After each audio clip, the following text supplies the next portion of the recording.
Welcome everybody. Y'all ready for this? The Hustle. My name is Steve Aramopoulos, and these are my co-hosts. I'm Talia. And I'm Tech Luciano. You may have heard me on radio, you may have never heard of me at all, but that's okay. Cause y'all gon' learn today. Your whole life was a struggle, had to make it out the jungle. This is a show for you. Welcome to the hustle. Under pressure, never break a fold. Keep chasing your goals until you blow. Now, welcome to the hustle. Welcome back, everybody, on another episode of the Hustle Podcast. Unfortunately, Tech can't be here today. Talia can't be here today, but you got your man Steve in the building holding it down. We got a very special guest in the building, Mona Al Idrissi. Did I say it good? Did I roll it good? It's perfect. Perfect. I had the pleasure of working with you a couple of times on music videos, so I know you're a model. But what else do you do? Like, you've mentioned to me what you do. You do some stuff regarding medicine and spiritualistic stuff. Yeah. Let's get down to the nitty gritty. So basically, I'm a wellness coach. So everything that englobes healing the body, mind, and soul. So fitness coach, of course, because to be a whole and to be healthy, you have to, of course, take care of your nutrition, of your body, so exercising, and also your brain and your mind, so meditating. Basically, this term scientifically is called neuro-linguistic programmation. Basically, I teach you how to deprogram yourself and put some new programs in order to make changes in your life with one concept that is energy. Also, of course, you have to get moving, you have to exercise, you have to eat well. So I'm a vegetarian. I teach a lot of vegan nutrition, holistic nutrition, because nutrition right now is getting really bad. Obesity is getting really bad. And of course, the first thing that kills people from, for example, COVID is obesity. Mm-hmm. And the second thing is all the problems tied to anxiety and stress. Yeah. So basically, I teach you how does your brain functions and how is it connected to your body and to your organs and also to your emotions. So everything is based on one concept, and it's energy. Mm-hmm.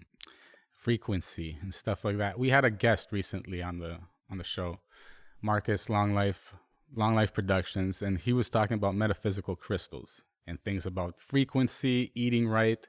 So you're on that same wavelength, I'm assuming. Do you have any crystals as well? Do you believe in that mentality? Yeah, well, basically everything has an energy because everything that has a mass has an energy. Einstein, what is the formula that he developed is E equals mc squared. So energy is equal to the mass times the speed of the light. So basically anything and everything around us has energy, even objects, people, animals, plants, everything. And the goal of this life and how to get power is to go take energy from these things in order to get more energy and to get more power and to be more efficient. However, you have to be selective on which kind of energy do you want to take, because energy cannot be created nor destroyed, only transmitted and transformed.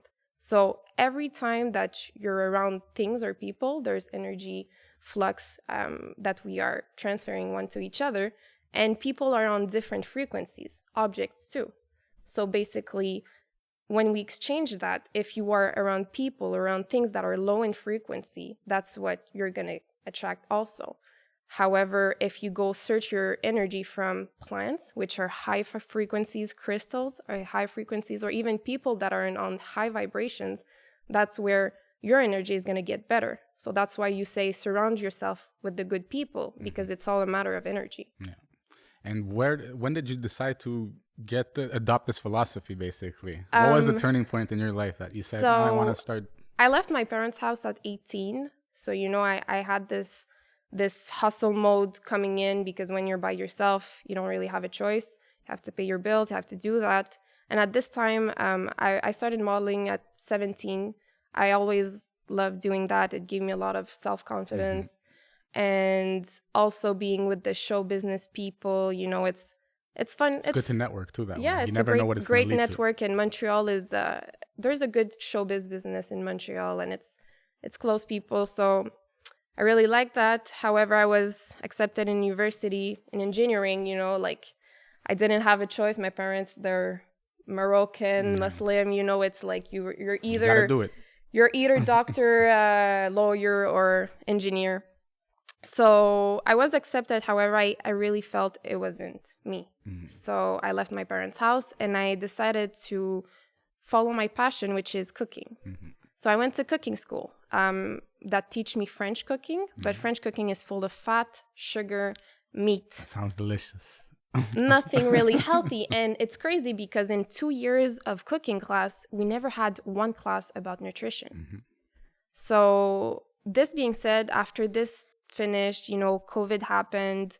I started cooking a lot at home and posting on Instagram, and everyone was like, wow, it looks really good. So I don't know how it came to me, but people started asking me, can you make me food? Can you make me like some meal preps? So I started a meal prep business and it boomed really quickly. However, I didn't have any base of business and neither any base of nutrition. Yes, I was a good cook, but I mean, what I was cooking wasn't necessarily the right thing. So even me, I took a lot of weight like 1 year before COVID. So it's crazy because I started modeling. I was a model. And after like a year, I started being a plus size model. I was still modeling, but in another category. I didn't like how I was looking. I didn't like how I feel, who I was. So I had like a turning point and I was like, okay, I need to shift my life. Yeah. So I changed all my nutrition. Really, I cut refined sugar, I cut bread, I cut meat, like only good source of energy. And I lost a lot of weight. I lost like 35 pounds in like 7 months. But then there was something missing. My mental health was still not there. Like I was good physically, but my mental was not there. And I realized I have an ego. I have some traits of my personality that I don't like. And that's not me. But how can I deprogram myself when I was conditioned to be that person, right? And I didn't really choose it because it's my parents, it's my traumas, it's everything that made me that person. So that's where I started reading on neuro-linguistic programmation and meditation. And the book that really changed my life is Breaking the Habit of Being Yourself by Dr. Joe Dispenza, because he explains you so clearly how to deprogram yourself. So I started, reading on this, and then it was COVID, and I was just so tired of being here in Montreal. It was the winter. I was like, you know what? I need to get out. Yeah. I need to get the fuck out. And everyone, of course, was like, no, don't go. They were scared. If you have COVID in Mexico, what is going to happen? I'm like, look, taking the risk. I don't care about this COVID thing. I'm going. So I went to Mexico, and I was like, I'm just going to let life do its thing. And one thing led me to another. And I just decided to went in a ceremony, like a woman's ceremony of the element of the fire. It was really cool, and there is where I met a shaman. This woman, she was a shaman, and I got this really deep connection with her. So she invited me to another ceremony, which was an ayahuasca ceremony. We're gonna get into that. Ayahuasca is a psychedelic plant, so it's like a potion that you drink. And basically what it does is that it removes the barrier that we put consciously between our conscious and our subconscious. Because all of our traumas, everything that we're ashamed of, or our past that didn't go well, we just put it down, deep down. You bottle it up, you squeeze it down, you suppress it. Exactly, in your subconscious, and you try to forget about it. But it's still there. And with time, it gets bigger and bigger and bigger, and that's what causes cancers and illnesses and depression and everything. So this plant, most of people say it's like when you die. You see that tunnel of light that people say when you die, and I really saw that, and it does the same chemical reactions of when you die. This epiphany, and to be honest, there's a big part of me that died this night. My ego, a big part of my ego died this night. It's a rebirth. Exactly. I was completely reborn, and I felt so so released. It's like I've accepted myself and I forgave myself, which is the thing I realized that most humans have so much difficulties to do, to forgive others and forgive yourself, especially. So this being said, I started doing a lot of ceremonies with all kinds of plants, medicinal mushrooms. Before that, I've never had taken any drugs, really. So it's all for a medicinal reason behind it. And that's the difference between a medicine and a drug. When you have this clear intention behind taking the plant, when it's to heal yourself, and in a ceremony, that's where it becomes a healing medicine. Yeah. But when you take it just, to have fun on parties and things, the recreational way, that's where it becomes a drug. So I've actually, because I've lived with the shaman and everything, I actually was even initiated as a shaman. And when I came back, I had my mission really clear. I mean, I had this food part, this nutrition part, I had this meditation part, I had this fitness part. So I was like, how can I impact the world with everything and all my knowledge that I have? So I created this program, this wellness program. My business is called School of Souls. So it's basically, you're getting taught what does your soul wants, how to heal yourself, how to put some new programs, how to accept yourself, because we don't have this support in society. People are just stressed and anxious and depressed. And what do you want to do? You go to the doctors, they give you more pills that are going to you're going to just be more depressed. Yeah. However, you don't need any kind of pills. I don't take any pills, any supplements in this. I'm super against taking prescribed medication of any kind, because you always look at the back of that box and it's like side effects, this. You might want to kill yourself. Yeah, I don't think I'll take a pill that's going to make me want to kill myself or something like that. I'd rather do it all natural and just try to work out my own shit on my own. Exactly. And especially for people, there's not this support, this emotional support, because in society and in men especially, it's like you can't show your emotions because it means that you're weak. But that's not. Actually, to be aware and conscious of everything that passed in your life and to be able to talk about it openly is where really you're in another level of your life, because you have accepted yourself. And that's really what I teach to people. So we go deep inside of you and to see, because we all know what are the problems, on the surface, I'm this, I'm that, I'm this, but why are you like that? What's this trauma, this specific trauma that happened most of the time in our childhood that made you like that? And most of people, they never talk about their traumas when they were a child, right? Because they have this fear of judgment. So once you get it out, everything changes, because you remove that bad energy of yourself. That weight has been lifted off your shoulders too. And that's where you're able to, boom, put the new programs. And where do you put this program? It's on a specific frequency of your brain. Right now, we're on the frequency that is called beta. So we're conscious, we're talking. We go then on another frequency that is called alpha, which is a bit more relaxed, just before you go to sleep. You put some nice jazz music. And then there's the theta frequency, that is the meditation frequency. And there's the delta, which is when you're unconscious and you sleep. So in the theta is the only frequency that you're both conscious and unconscious. So you're able to consciously go into your subconscious and you kind of get into this dream, but you have the control on it. And that's where, with repetition, you can go reprogram yourself. Like lucid dreaming, is that what it is? When exactly. You have control of your dream, basically? That's exactly it. I wanted to know, when you did that ayahuasca ceremony, was there any, because I know you have to cleanse yourself for a few days or something, depending on what it is. Let's say if you're a guy that takes a lot of drugs or whatever, you drink a lot of coffee. I know there was a process. I saw a documentary that took place in the jungles of Peru, and you have to basically flush out all the chemicals out of you for a few days, and then you're able to take the ayahuasca. Was that similar, or? Yeah, so you have a specific fasting to do 3 days before, and the day of the ayahuasca you can't eat, to make sure you have you got out all of these toxins. You can't eat meat, you can't drink alcohol, you can't eat spicy, really spicy things, and you can't have sex because sex is the biggest form of energy that we have. We are sexual energy. We're from sexual energy. And when we, we release that sexual energy, it's like if we're releasing energy, we're getting like more tired. We were just releasing our power.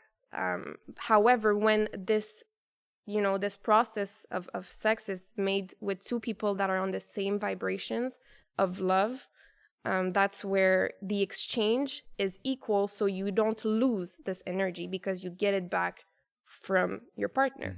So yeah, it's important to have this fasting before. If not, the ayahuasca is going to tell you clearly that you had some toxins inside of you. As far like we see the videos, we see people with the buckets throwing up in them. Is that what happens, or is that just what happens to a small percentage? It depends of people. There's people that throws up because maybe they didn't do the fasting properly. I would say I've done a lot of other plants that are a lot more intense in the way that people like almost transform themselves. Okay. They and it's basically just a mirror of your deep self-reflection. So if you're really, if you're living hell inside of you, it's gonna show. But it's okay, and it's part of the process, because if you let it out, how it's gonna be, it's a place with no judgment, and the shamans there are people that are really there to help you, because if your energy is bad, their goal is that they put their energy in order to transform yours. Okay. And that's why they sing, because how do you transform someone else's energy is through vibrations, and what's the biggest form of vibration is talking. So then they sing a lot, and it's completely magical. And I think, to be honest, it's an experience that everyone has to live. How long does it take? Like, how long does it last, the whole... So they say you have still the ayahuasca in you for 15 days, but the ceremony is like 5-6 hours, where really, like, it's special. How ayahuasca, how it works, it's from Brazil. So it's chants in Portuguese. So basically, you kind of call spirits. You call guides, and they come inside of you. They come to you and they teach you stuff and they show you things. And we make sure it's really important in a ceremony, when you open a ceremony, to close it, to make sure that, okay, now it's over and the spirits cannot come anymore. I did not know that had anything to do with spirits. Like, I've seen, I don't think they really get in depth with that too in the documentaries, that we're summoning spirits, or because I'm making it sound a little more and it's a bit scary because people are like scared of spirits, but we have spirits. I mean, that's the soul or spirits. So basically, yes, you're calling guides, but it's more like your own soul that is kind of going out, and that's where, to be honest, you're going to feel that it's not you anymore. It's your soul that has taken over. It's not your body anymore. And that's the goal of meditation, is that, yes, you kind of surrender to your thoughts. It's not about blocking them and not just trying to think about nothing. That's not meditation. They're going to come in. You're going to accept them and surrender and let them go. And that's where you're going to visualize something that with time, your brain is going to know that nothing is going to come in. And after, you can't be aware of body, time, and space. So you basically shut down your body. In meditations, I don't, if the meditation is really like good and you're on these others realities, you're not moving of 1 millimeter, really. And when you wake up, you don't know how much time it has passed, and you weren't even in this reality. So it's a great way to find who you are, because I've realized that people, they don't even know who they are. Everybody's still searching. If you really think about it, it takes a lot of people are on this long journey, and sometimes they don't even find themselves. And it's not just a lifetime, it's like multiple lifetimes to find yourself, but it's important, and they don't teach you that at school. Like, who you are, why are you doing everything, what's your passion, what's your ikigai? Ikigai is a Japanese concept where It's like finding your mission, finding your project of life where you have your passions, your skills, the quality of life that you want, and the impact that you're doing on society. If you have the 4 in one project or one mission of life, that's where everything becomes aligned. Okay. And when you are aligned, so basically, when we talk, when we think, our brain does electrical impulse that are put in the quantum physics. And that's where the law of attraction is like really cool, because whatever electrical impulse that you put in the quantum physics, it's exactly what you're going to have back. So if these thoughts are always negative, you know, it's exactly what is going to come back. Mm-hmm. If it's always positive and you're aligned and you know exactly where you're going and you have a plan, that's where everything comes by itself. And that's where we call it also manifestation, is to be able to create the future just by thinking of it, because your brain doesn't make the difference between a thought and an experience. So basically, whatever you're thinking, your brain doesn't know if it's in the past, in the present, or the future. So that's where you're able to literally control your reality and create your reality. Mm-hmm. Very, very interesting. And you said you got initiated as a shaman. What was that process like? Were you approached and like, hey, I think you should be a shaman? No. So basically, it was my last ceremony that I did in Mexico. It was mushrooms. Mm-hmm. And there was a woman doing an exorcism. Oh, really. And she was really battling her demons. And it's kind of, you know, it can be scary. However, I've never felt scary in those kind of things. And at this moment, the shaman came to me and told me, welcome to your initiation. Like, you have this special power of healing people. You have an amazing energy. And I'm going to need you because there's someone that is like really battling her demons. Mm-hmm. So that's where we started singing. We started singing, and she was like transforming herself in like an animal. Was it like the movie Exorcist? Oh, like everything that you see in the movies, Holy it's true. Shit. Okay. Everything, witchcraft, but everything. It's just, you know, the films and everything, they have put like a bad connotations of like witchcraft and everything, but it's basically just taking the power of the Mother Earth, of the elements, of the sun, of the moon, and just getting that power inside of you and being able to transfer and transform it for people. So that's what's healing. And we started singing, and what I found really cool in mushroom is that I see vibrations. Okay. You know, and because there's vibration all around us. I took mushroom once, and it was a fucking experience and a half. Like, I had I was the first 3-4 hours, I think I was having the best time of my life. I was seeing colors. Cars were zipping by. I see the streaks left behind. But then the last hour of that trip, I had made a mistake. I was watching a TV movie about a serial killer. And I swear to God, the serial killer was out of the TV at one point. He was like right in front of my face with a knife, and I tripped out. I was 17 years old. I called my mother. I told her, Mom, I'm high on mushrooms. And then she just like basically came home after work and she took care of me. Wow. See, I never had a bad trip. And like never, because, you know, watching TV, it's the worst thing you can do when you take those plants. It was the last bit of the night. Because TV are the worst vibrations. Okay. You know, they emit vibrations, and it's the worst. They're really low in frequency. So actually, it's a thing. When we do in ceremony, we have to cover all of TVs and mirrors, because they are portals for spirits. Yeah, I've heard that. So basically, I had this ceremony, and we started singing, and the lady, she just felt asleep like a baby.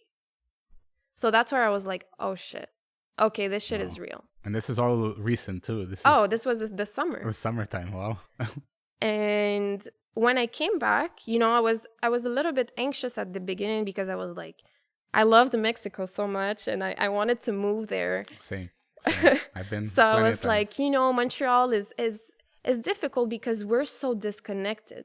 You know, it's like the material world only. It's like we're disconnected to the earth, to the nature. It's like just the city and, you know, the alcohol, sex, power, all of these low vibrations concept. So I was like, I don't know. But when I came back, that's where the law of attractions come in. All the people I was attracting was only people with high vibrations, people that were good, people that were spiritual, people that would come to me to heal.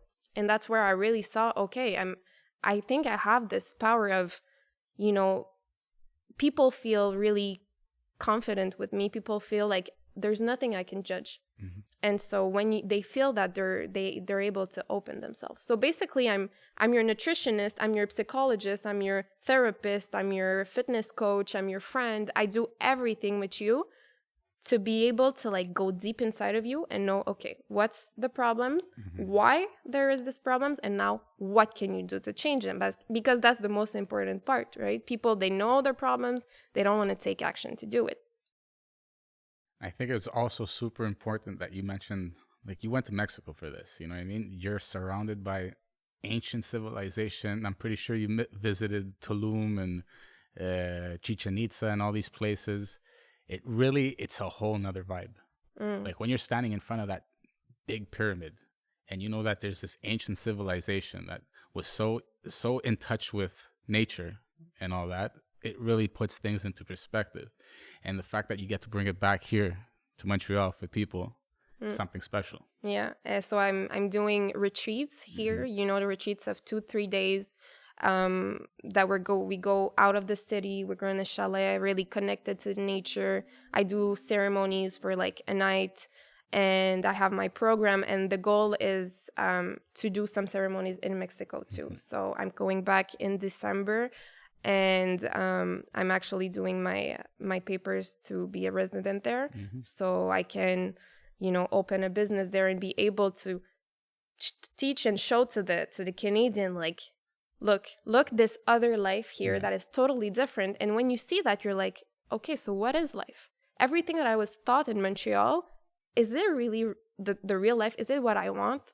You know, because we're in a society that starts to be, especially with COVID, really like individualistic, right? However, there, it's all about community. It's all about helping each other. And I think that's what I loved the most, is that I was with a group of women that we're just there to talk to each other and love to each other, and like no judgment at all, no competition at all. While here, since we're young, it's all like school is based on competition.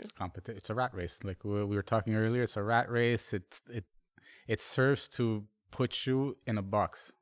There's no growing. There's no growing with that. There's no actually doing what you want to do. You're just basically making money, surviving, one to the other. That's it. Exactly. And when you go out in life, especially in business, you realize actually there's no one answer. You get in, you do something, it doesn't work, it's okay. You do something else, and you cannot have succeed by yourself, or it's going to be really temporary. So you always have to, with people, we are stronger. So I think also success is about getting to know yourself. The more you work on yourself, the more you get to know yourself, success is going to come with you. It's like people are so obsessed of getting success and money that it's like outside of yourself. But when you focus on yourself, it just attracts by itself. And it's magical. It's so crazy and it's so beautiful. So I'm really trying to, you know, especially with Thierry, which is, he's more like the business side, the material side, I'm more the immaterial side. So together, you know, I have my school of souls, he has his school of life. Like a yin and yang, you know? Exactly. And we met in Mexico. Oh, wow. Actually, we met in Mexico after my first ceremony of ayahuasca. So you met in summer? Yeah. Oh, wow. Okay. We met in Mexico. So that's why I say, like, really trust the universe. If you do good, if, you know, you're on high vibrations in life, trust it. Work for it. Plan it, of course. Like, you cannot just try to manifest it. Everything is going to come by itself. No. Life is going to give you opportunities, and that's where you have to take it and work for it. Definitely agree with you on that. And you said that you came back, you started your the program. How many ceremonies have you done so far? And do these ceremonies involve the same substances that we used in Mexico, or no?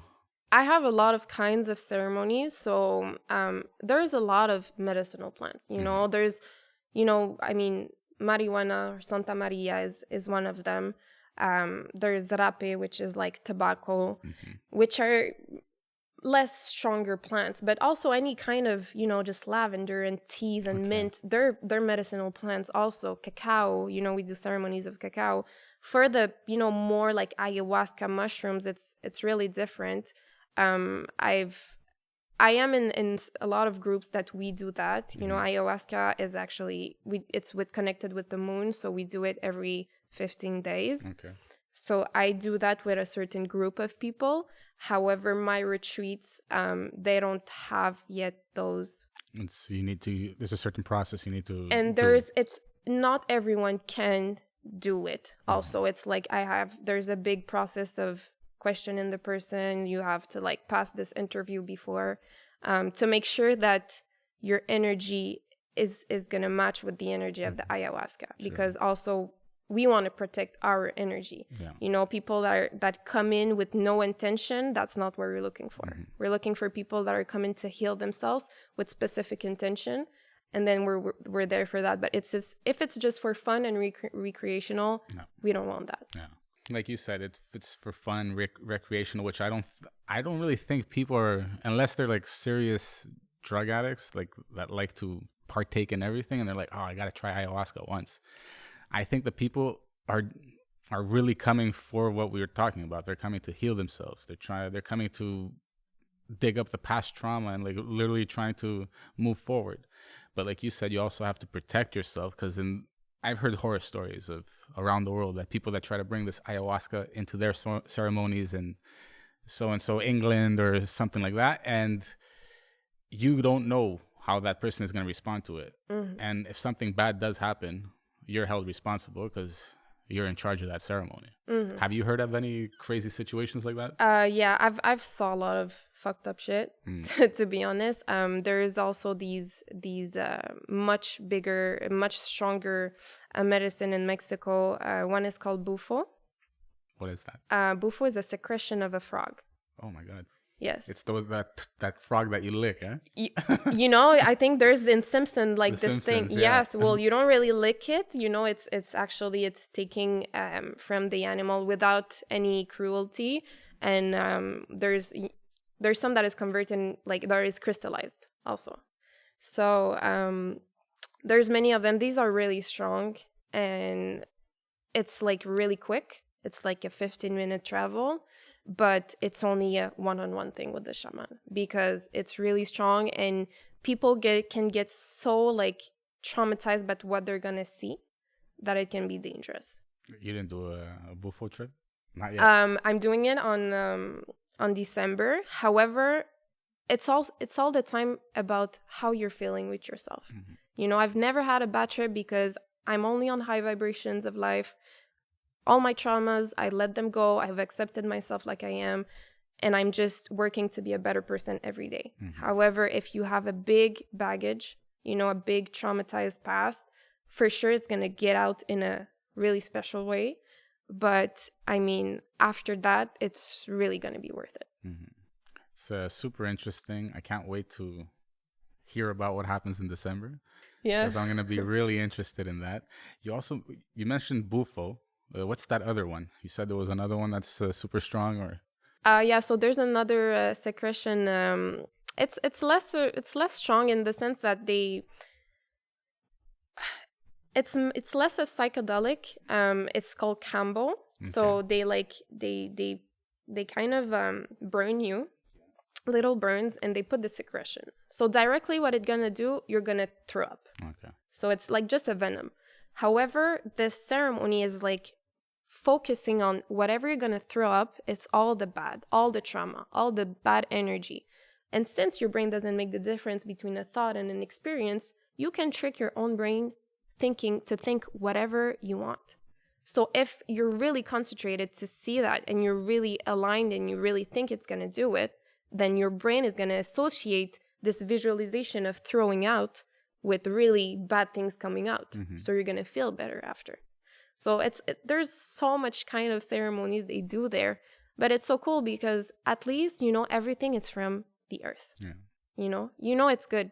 And it's crazy how people are scared of these things, but they're not scared of going and get like super drunk or to go do cocaine, which Buy a Big Mac. this is really, or this, yeah, which are really gonna which are really bad for your brain, you know. And most of the time also with nutrition, what I teach to my clients is that we eat for a body, but we forget our brain, because the brain is really specific in what kind of nutriments and stuff he's going to take in. There's a barrier, the blood barrier around the brain that is really specific on what is going to come in. For example, MCT oils. MCT oils are like coconut oil, and everything that comes from coconut is something that comes directly in the barrier and goes into the brain. So, which is great because coconut oil is really excellent. However, alcohol also is something that goes, that's why you get super drunk, in the brain directly. So like this barrier like doesn't make the protection anymore. And that's where you get damages in the brain. Okay. I had something that I really wanted to. Oh yeah, okay. So now you came back from Mexico. You're in Montreal. You started the program. What do you see in the future for the program? Are you planning on growing it even more here in the city? I want to have wellness centers. Okay. So School of Souls is basically like Thierry wants one school in every country. I want one wellness center in every country where you go there and you disconnect completely. Because yes, here in Montreal, it's cool to have ceremonies. However, it's never going to be as in Mexico when you're deeply connected. You know, you're in the jungle with all of this beautiful energy around you. So my goal is really to like give this traveling experience with those plants, with people, like all kinds of people that are going to support you, you know, nutritionists, therapists, shamans, healers, and really be able to like go anywhere in the world and have this 1 week of disconnection and getting to know yourself and getting better, so that when you come in, you know, you have an extra boost for like a couple months, and you're like on these high vibrations of life. And do you have like any plans, like as far as the center itself, or I'm pretty sure there's going to be stuff in the woods and nature. Do you have a plan like to actually sort of transport a piece of Mexico here? Yes, of course. My wellness center would be like one of my first wellness center would be here. I mean, aesthetically. I mean, it's still not the same because I mean, it's not the same land. We have winter here that fucks everything up. Yeah. So my goal, to be honest, I want to be in Montreal, Quebec, like not more than 6 months a year. I agree with you on that. And also because the thing with winter is that it has a big impact on our brain. Because since here, for example, it's night at like 5, right? We have our pineal gland in the brain, which takes the energy from the sun. And when there's no much sun, it decreases melatonin, which makes us sleep. Yeah. So that's why if there's no sun at 5, like chemically your body is going to produce melatonin and you're just going to get sleepy. Well, in Mexico, or you know, even in summer here, when the sun goes out at like 9, exactly, you have more energy, and it's just chemically like proven into your body. So, and like artificial light is not the same because it's not the same vibrations. So that's where I really want to have those, you know, centers in other countries to be able to like do both. Yeah, I feel on that. Also, like in wintertime, like you said, it gets super dark right away and people get depressed. Suicide rates go up. I don't know if it was debunked about that, but I know when it's right around November time, like close to December, everything just feels like so tedious, and you're lacking energy. You don't feel like you're in the mood to do certain things. No. And I feel like if those months I can spend them in a warm climate that's sunny all the time, I would be in such a better mood for those. Yes, so it makes the difference. However, it's not everyone that has this possibility to go there. So what you can do is, that's where programmation is really important, because as much as yes, it does this chemically, we are the ones that control everything inside of us. So of course we're kind of programmed also to think, it's winter, so I'm going to get depressed. Yeah. So that's where changing this program is going to be really important, and the nutrition. So what sun is vitamin D. So in winter, it's really important to get a lot more of vitamin D in yourself. Yeah. So, fruits, oranges, it's really good. So it's really going to make a difference in balancing the chemicals into your body. And just try to, if it's really affecting you in meditation, to like try to reprogram yourself and, with repetition, tell I'm the one in control. It's not going to affect me. It's not going to affect me. Whatever you repeat, it's like a song, when you hear a song so much, you always have it into your brain. You memorize it. It's the same thing. If you're always doing repetition of no, this, that's what you're going to have in your brain. That's what it's also important to listen to podcasts and music with no lyrics. So I've stopped listening to music with lyrics because, it's messages, right? It's messages that you have in your brain, and it's going to affect you. So, however, if you listen to sounds of nature or really instruments like they use in Mexico, the real instruments, they are high in vibrations.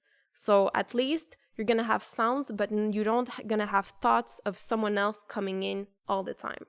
And podcasts, that's where it's the best time to get knowledge. So when you go for a ride and it's going to be long, it's in the background, you're just listening. Put a podcast. Yeah. So at least you're going to get more knowledge, and not just like some song that is just going to repeat themselves, and you're not really going to get some more knowledge on this. Yeah, I agree.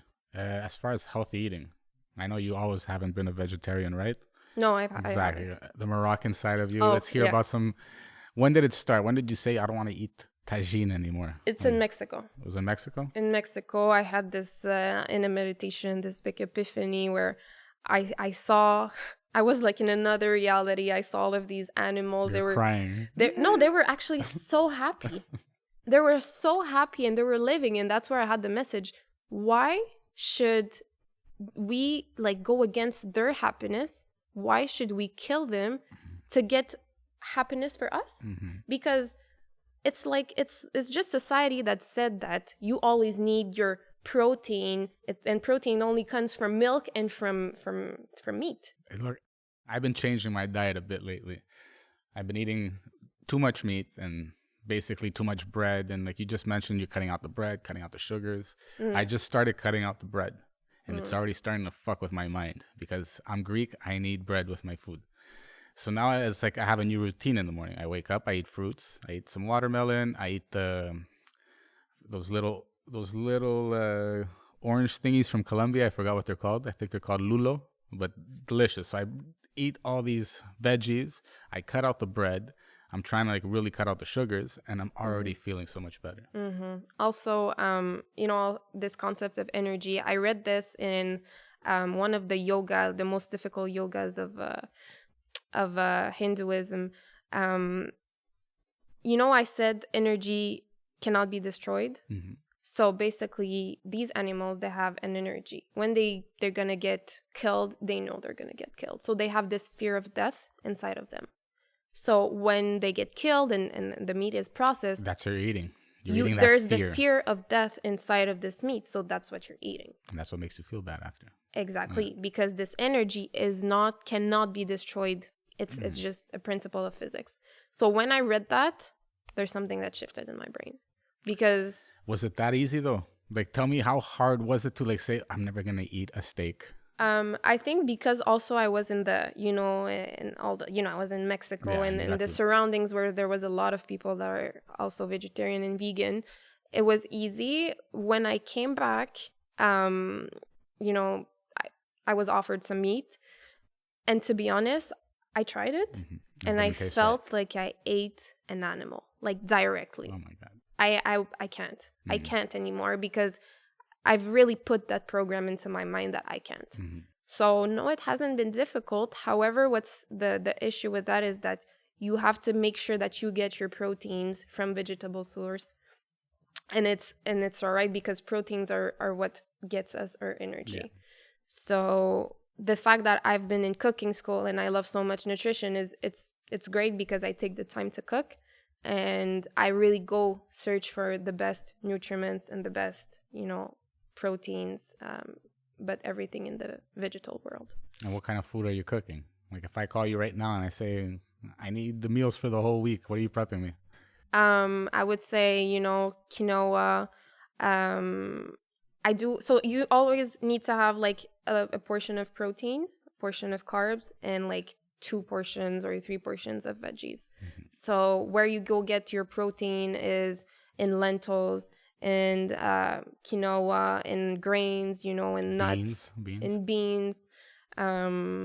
After the carbs, with sweet potatoes and stuff like that. So I mean, it's just getting the knowledge of it, and after it's really easy to like get inside of it, and you actually, your papier gustative. No idea what that. Well, where you're there's like some sensors on your tongue, okay, right? Yeah. So they really adapt. What is great about us humans is that we have a brain that is able to adapt itself, and it really makes the difference. That's why now if I just put some meat in I can't. Yeah. But if someone that eats McDonald's every day eats a cucumber, for him it's gonna be like, it's I true. can't. You see these weird TV shows. There was that one lady that all she could eat is French fries. Because her tongue got used to it. Got used to that, and that's the only thing she wants to eat: French fries and ketchup. So I know exactly what you're talking about. So it's really a process of like getting to know whatever suits you, but it's always about consistency, and like it's not even the motivation at this point. The motivation is something that you have at the beginning, and after it's just consistency and being like disciplined, and when you lack this motivation or this consistency, it's like go back and remember, why did you start that? And that's why journaling is really important. Writing. Also, writing is an unconscious movement. So it's basically not your consciousness that's right. It's really your subconscious. Okay. We're 5% conscious. Everything is in the subconscious, and we're not getting in there. And we use 10% of our brain. So I'm like, what's in the rest of the brain? And that's where, when you take those medicinal plants, it actually adds 5%. So you kind of start doing connections in your brain that we don't normally do. So it's not hallucinations. It's reality. It's just different realities. It's just things that you're able to see that we're just, as a species, didn't adapt yet to see. But if we would, use 50% of our brain, it would be different. We would see vibrations. We'd be flying, zapping people with our eyeballs. We would talk in telepathy. We would do things because we would have more control on energy. You say you only use 2% of your brain or something. 2 or 5? Which 5. One? So, So in general, 10, but 5% is conscious, 5% is subconscious. But for example, the dolphins, which are the smartest animals and the ones, they use 20%. And that's why they're able to talk in telepathy. Okay. And it's a thing because, to be honest, in one of my ceremonies, I was talking in telepathy with the shaman. And I didn't even know that would be possible. It's just, I heard her in my brain, I answered, and she heard me, and we started laughing. We have little moments too, like throughout our life, that like you guys just like he says something or she says something that you were thinking, but you got to experience it actually happening before your brain, basically, in because Mexico. When you think about it, you put this electrical impulse, and the other person, well, you've basically transferred it to the other person, and you feel it. Yeah. So we're just not adapted yet to be able to do that. But if we would work on our brain and our mind every single day since we're a child, I mean, we would be able to do amazing things. That's why monks are able to meditate for 6 months without eating, without drinking, and they survive. How? They put a little rock in their mouth and they feed on minerals. Wow. So just with that, they're able to survive, and with the mental power, because everything is in there. Everything is controlled by the mental power, but the society, everyone that is controlling us, they don't want us to know that.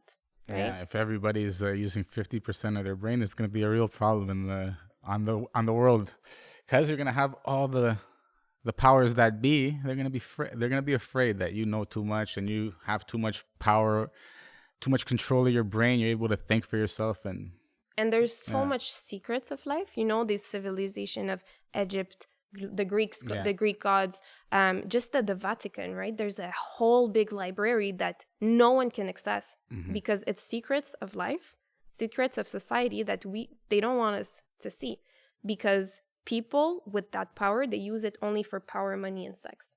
Usually, yeah. It's either they use it for control. To control power, and get power, money, and sex. However, if we would use that for the good, right? For helping each other, like Thierry said, we only need 1% of the whole population to make that shift in energy. So if 1% puts the 1% of population, we put all our forces together, we can impact the whole planet. So that's where, it's like, it's possible. We just have to start now. And if we have no one saying, oh no, well, it's never going to change, we're never going to change, right? We only need that 1%. True. Yeah, you're blowing my mind with everything that we're talking today. You're the first one that we had a conversation about an exorcism that happened in Mexico. So that's fucking really cool. Yeah. And I really love everything that you're doing, helping people better themselves, working out their past traumas. And I'm pretty sure you have great things in store for the future. Where can people find you and book you and come on these retreats? Where do we find you? You can find me on Instagram, Mona Idrissi, or School of Souls. And my website is coming up, but right now I'm taking bookings on Instagram, and I'm pretty active on Instagram also. You can see there's a lot of videos coming up of vegan food. So if you want inspiration to change your diet, you can do my recipes. I don't use any refined sugar, any meat, any processed food. So it's really good. And it's there's a vetting process over here. Not everybody makes the cut. Like, she has to make sure that you're serious about your intentions, and it's not just for you're not just coming to experience it for the wrong intentions. Basically, let's put it that way. So that's great.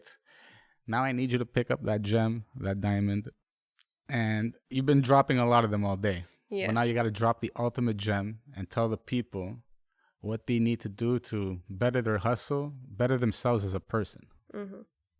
So all of you listening today, thank you for listening to that, because you're getting more knowledge.